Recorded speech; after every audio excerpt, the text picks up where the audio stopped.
Welcome to Just Us Friends, and you found our video library. And here we have many videos dealing with life issues, some challenging and some healing. We also have many meditations, and adding that component of meditation to just about every aspect of your life can be healing and beneficial. One of the ways that meditation can serve us well is when we're going through enormous trauma. This video is about dealing with the trauma, the fear, all of the feelings that arise when your partner, whether a life partner or just somebody you've been with for a while but that you love deeply and has betrayed you and had an affair. This is something that as a psychotherapist, I bet more people came to work on this issue than just about any others. It is a common thing, and most people, when it happens to them, feel personally violated and abandoned and deeply, deeply betrayed and traumatized. It awakens much grief and feelings of that their heart was broken. And so many people literally feel that sensation of great pain in their heart and in their solar plexus, as though somebody has viscerally punched them. So it is certainly something that is the stuff that dramas are made of on television and in the movies and that books are about, but when it happens to you, there is no way to just say, well, it happens to everybody, it's just another thing. When it happens to you, it's a deeply personal event and very, very painful and traumatic. So don't just try to brush it aside, but take your time and work your way through it. First of all, it's not the time to make any decisions when you first hear about the situation. If your partner has come to you and told you, or if you found out in some other way, you don't need to decide anything right away. You can take the time you need, whether it's days or weeks or months, and if your partner is pushing you to make a decision, you don't need to do anything right away. At first, you need some healing to get over the shock, and then you need to listen to what is the right thing for you, and maybe even still the right thing for the relationship. Because sometimes people do stupid things, and sometimes they do something just out of the moment, and or because they're not thinking clearly, or because they're drunk. Certainly these are not things to dismiss, but at the same time, the deepest intention may not have been to sabotage your relationship.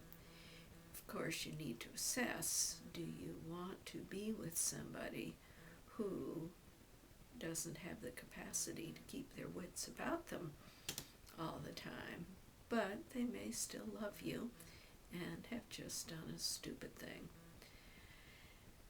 But aside from that, and considering that again and again and again, the message is you need to do what is right for you. And that's going to take some time for you to sort out. You had a vision, you had a fantasy, you thought you were on one path, and then all of a sudden you get this news, and your whole life has changed and things are different. And you may well decide that you're now on a different path. But the truth is, you can't go back to the way things were. So take the time, first of all, to let it sink in. Then it's a good idea to engage your head. You start out in a place of great emotional response, and then you have to put some brain power into analyzing the situation. Take some time to consider pros and cons. What are the pros of being with this person, and what are the cons? How would it be to not have them in your life? And what are the benefits of having them in your life? It may well be that there are some dilemmas that can't be easily solved by getting rid of them. In fact, some things might be worse. And of course, if children are involved in the situation, then you have to think of them too, and you have to think of what your response will do to them, no matter how egregious the situation is that the other person created for you. The children need your protection, and you need to make sure you give them a secure and stable relationship with somebody who loves them, unless, of course, there's abuse involved. If in some way their actions are representative of abuse that affects the children directly, sabotaging your relationship does abuse the children as well, no doubt about that. But apart from that, are the children being abused by the actions of this person? So finding the balance between the pros and the cons, and then making a tentative decision and living with it for a while, letting yourself have the fantasies. Consider, what if this person was gone? What would my life be like? Have a fantasy about that. Consider all the options. What if they stayed? Have a fantasy about that. It might help to write it out. It might help to just process it with a friend or a therapist or a support person. But again, take your time. You don't need to rush. And then thirdly, the more integrative question. Do you still love them? Do you want to be with them? Really go into depth in your heart.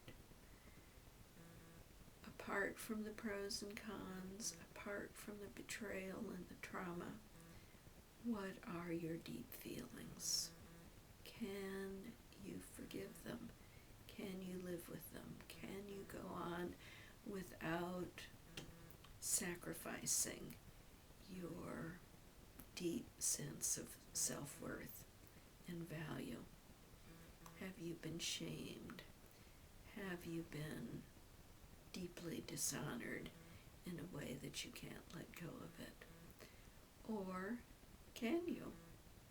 Can you let go of it? Can you go on? Can you forgive them? If this is a pattern, can you live with this pattern? Can you accept that this is an aspect of the relationship that they are not willing to change? And what does this do to you? Everybody's answer has to be their own.